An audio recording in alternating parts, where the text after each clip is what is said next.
Hello दोस्तों, यहाँ पर मैं आपको बता देता हूँ ईपीएफओ का एक नया अपडेट आया है। मैं आपको बता रहा हूँ और अपडेट कहाँ मिलेगा वह भी मैं ऑप्शन बता रहा हूँ आपको। छोटा सा वीडियो, ज़्यादा बड़ा नहीं है, और आपको थोड़ा थोड़ा इसमें बताऊंगा कि नया अपडेट क्या है और इसमें क्या करना होता है। और जो भी नया अपडेट आया है इसको एकदम क्लियर कर देता हूँ आपको। तो चलिए, मैं यहाँ से यूएएन ऑप्शन आपको दिख रहा होगा, इस पर मैं क्लिक कर देता हूँ। क्लिक करते के साथ ही आपके सामने जो आपका मेंबर पोर्टल खुलता है जिस पर आप लॉगिन होते हो यूएनए पासवर्ड की मदद से, वह ऑप्शन आपको यहाँ दिख रहा होगा। मैं कोशिश करता हूँ आपको यहाँ दिखाने की। जस्ट ही नीचे की तरफ आपको यहाँ से दिखा देता हूँ मैं इसको। यहाँ पर ऑप्शन में हम यूएनए पासवर्ड और लॉगिन करने के लिए ये ऑप्शन होता है। इसको जस्ट आपको कुछ इस प्रकार से स्क्रॉल कर लेना है, जैसे मैं करके दिखा रहा हूँ। यहाँ पर कुछ इस प्रकार से स्क्रॉल इसको कर लेना है। समझ में आपको आ रहा होगा। अब आपको जस्ट नीचे की तरफ जहाँ से हम हमारा यूएनए एक्टिवेट वगैरह करते हैं, तो यहीं पर ही इंपॉर्टेंट लिंक दिया है। मैं आपको कोशिश करता हूँ इसको मैं पहले डेस्कटॉप साइड मोड में कर लेता हूँ ताकि हमारा मोबाइल एक कंप्यूटर की स्क्रीन की तरह काम करे। तो ये आपको दिखा देता हूँ मैं। आपको यहाँ से दिख रहा होगा, ये कुछ इस प्रकार से मैं दिखा रहा हूँ यहाँ पर नया इंपॉर्टेंट लिंक्स। और यहाँ पर मैं दिखा रहा हूँ आपको, एक एक पॉइंट समझा रहा हूँ, आपको ध्यान देना है जो मैं बोल रहा हूँ। नया अपडेट पहले ही लिखा हुआ है, इस पर न्यू ऑलरेडी यहाँ पर लिख रहा है। और ये आपको दिख रहा होगा, कुछ इस प्रकार से आपको नजर आ रहा होगा। मैं इसको रोक के भी दिखाऊंगा, आपको सही तरीके से नहीं दिख रहा होगा। यहाँ पर इसका फोटो मैं रोक के भी आपको दिखाऊंगा। और यहाँ पर लिखा हुआ है इंपॉर्टेंट लिंक, मतलब ये इंपॉर्टेंट लिंक इसके साथ जोड़ दिया है। पहले जो यहाँ पर लिंक नजर आते थे वह आपको यहाँ दिख रहा होगा, एक्टिवेट वाला, नो योर डिटेल्स वाला, डायरेक्ट अलॉटमेंट वाला, और जस्ट नीचे डेट्स क्लेम वगैरह। और इसके जस्ट नीचे वाला और दिखा देते हैं, तो यहाँ पर यूएनए अलॉटमेंट फॉर, ये आपको पहले नजर आते थे।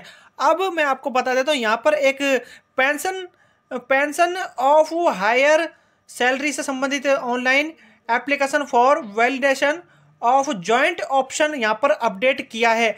और यह ऑप्शन क्या है, इस पर मैं आपको यहाँ से क्लिक करके यहाँ से पहले दिखा देता हूँ। ये मैंने इस पर क्लिक कर दिया है, थोड़ा नेट की स्पीड पर डिपेंड करता है।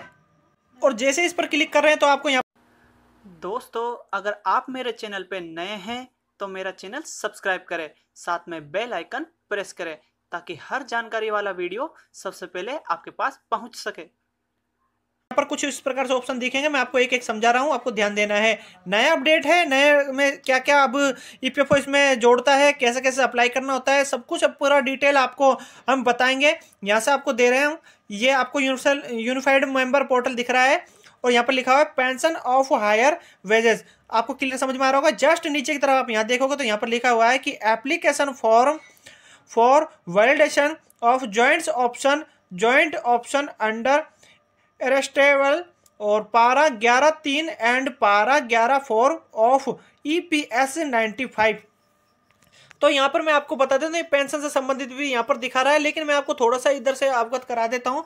जो पहले एक पारा 11 भरते थे पीएफ के अंदर, वो एक दूसरा जो से कंपनी में आप काम करने जाते थे तो उसमें क्या आपको पूरा पर्टिकुलर देना होता था, एक फॉर्म निकलता था 11 नंबर का। मैं थोड़ा आपको इसका बेसिक थोड़ा समझा रहा हूँ। 11 नंबर से पारा जो इस लिख रहा है उसके अनुसार मैं समझा रहा हूँ। अब इसमें क्या नया अपडेट दिया है, वह जो नया अब क्लियर आएगा, जो इसमें बदलाव होगा वो भी मैं आपको नेक्स्ट में बताऊंगा, पूरा प्रोसेस बताऊंगा ये कैसे जोड़ा है और इसका क्या क्या कारण है। लेकिन मैं आपको थोड़ा इसका बेसिक समझा रहा हूँ। पहले क्या होता था, एक 11 नंबर का फॉर्म आता था पीएफ का, जिससे डिटेलें देनी होती थी, पीएफ को डिटेल देनी होती थी कि सेम जो आप दूसरी कंपनी में जैसे जाओगे, मान के चलो एक आपको ऑप्शन देता हूं, जैसे ए में काम करते थे तो ए में काम करने के बाद जब आप उसमें एक्स डेट डाल देते थे तो उसके द्वारा उस कंपनी का आपको एक फॉर्म निकलवाना पड़ता था, फॉर्म 11 बोलते थे उसको। उस फॉर्म को निकालने के बाद में आपको उसके अंदर बहुत डिटेल भरनी होती थी, जैसे कि यूनिवर्सल नंबर डालना, पीएफ नंबर डालना, और उसकी मेंबर आईडी डालना, कंपनी का नाम, आपका नेम, एड्रेस, और उसमें आपकी केवाईसी डिटेल वगैरह सब कुछ भरने के बाद में कंपनी के द्वारा फिर उसमें एक ऑप्शन आता था नीचे की तरफ कुछ इस प्रकार से। यहाँ पर मैं दिखा रहा हूँ कुछ इस प्रकार का फॉर्म होता था जिसमें पीएफ से संबंधित एम्प्लॉयज प्रोविडेंट फंड ऑर्गेनाइजेशन के अंदर वो भरना पड़ता था, और इसी के अंदर हमको सभी डिटेल देनी पड़ती थी कंपनी में। जो फर्स्ट में हमने काम किया है, सभी नेम, फादर नेम वगैरह सब कुछ डिटेल डालने के बाद में, PF number, date of birth वगैरह, जेंडर वगैरह सब कुछ सेलेक्ट करने के बाद में, कई डिटेल भरने के बाद में फिर जाके हमको नई कंपनी में जब हम ज्वाइनिंग होते थे, जैसे कि बी का वो नाम ले रहा हूँ मैं, तो बी में जैसे हम ज्वाइनिंग होते थे तो इसको हमको उसको क्लियर करना होता था और उसके अंदर हमारी डिटेल चल जाती थी। तो उससे क्या होता था, ऑटोमेटिक हमारा जो पीएफ होता था वह ट्रांसफर हो जाता था दूसरी आईडी में। तो ये ऑटोमेटिक ट्रांसफर करने का एक प्रोसेस होता था, इसको भरने के बाद ही होता था। तो चलिए इसमें अब नया क्या ऑप्शन जोड़ा है आपको मैं एक चीज बता देता हूं। इसका कोई नया अपडेट आएगा, कैसे कैसे इसमें पूरा प्रोसेस करना है, कैसे कैसे भरना होता है, सब कुछ बारीकी से डिटेल के साथ आपको नेक्स्ट वीडियो में हम समझाएंगे।